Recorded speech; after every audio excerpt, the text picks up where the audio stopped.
Here we are on Egyptian Cosmological Linguistics, Part 12, which are a few scratch notes I made to summarize this video series. Young says, I cannot hitherto congratulate Champollion on his attempts to carry his cardophonetic system into the very remotest antiquity of Egypt, which means that Young said that certain foreign names like Ptolemy or Alexander or maybe Cleopatra were being spelled by the Egyptians in reduced phonetic signs like the Chinese did. But Champollion went beyond this and started saying that words such that Ra, the sun god, or Ramses were being spelled similarly in reduced phonetic signs before the pyramids were built. Likewise,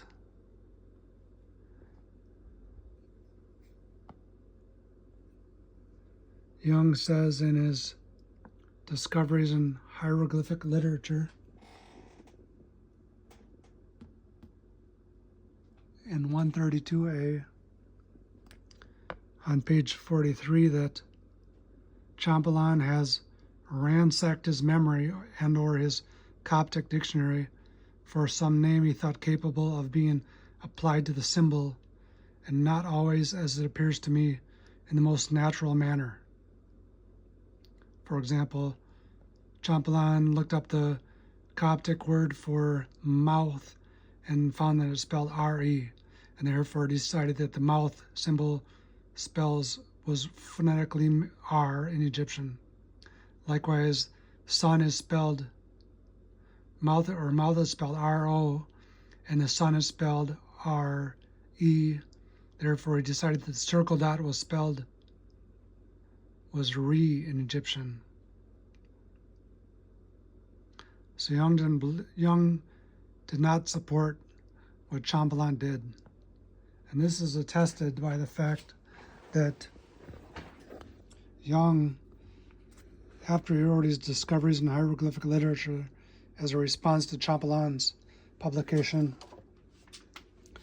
spent his last year on his deathbed writing his Rudiments of an Egyptian Dictionary. And this is in 1829. And if we look at this, he does not cite any hieroglyphic characters, but only the so-called inchoral or middle Rosetta Stone characters, which he was trying to translate. So he did not support what Champollion did. So if you go to Champollion's publications over here, we see that Champollion wrote his Egyptian Dictionary in 1832. And these were all attempts to map hieroglyphic signs to Coptic to French. But comparing Champollion's dictionary, 1832 to 1829, Young's dictionary, Young, who started this whole program, did not support what Champollion was doing. So if you're watching this video, you should strongly keep this in mind, that Young did not believe that what Champollion was doing was correct.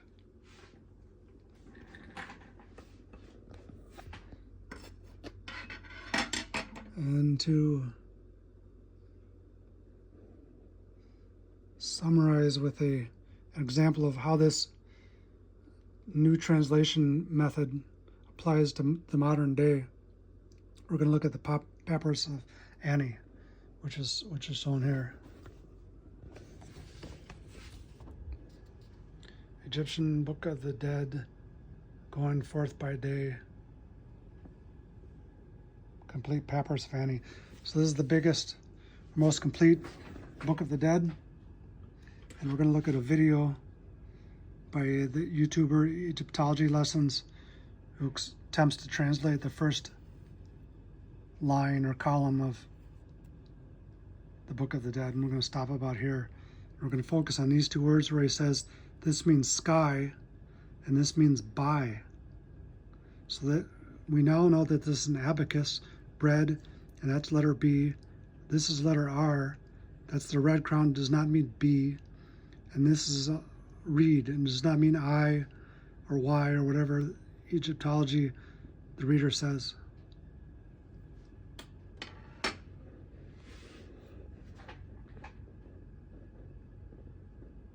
So let's get into it. So the first thing we're going to read is, now you can see it's in red. Why is it in red and why is it in black? Well, red denotes a new sentence or a new idea or a new process. So that's how you do it.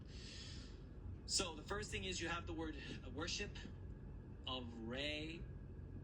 When, now that little T is with it, when he rises in the eastern horizon of the sky. Now it says, who is the author? It's by, the word by. The Osiris, all Egyptians wanted to be associated with Egypt. It's called the Osiris scribe. This is the sesh sound, the scribe. And this is basically now, before he announces himself, Ani, he says, divine offering. So he's giving offering divine to all the gods. And then you have his name, Ani, right over here. So that's it. That's the beginning. And that's the first sentence of the Book of the Dead for Ani. So let's start by drawing this out. Let's move this over like this, and let's go over here. Let's get the ink pot open, and everyone can see. And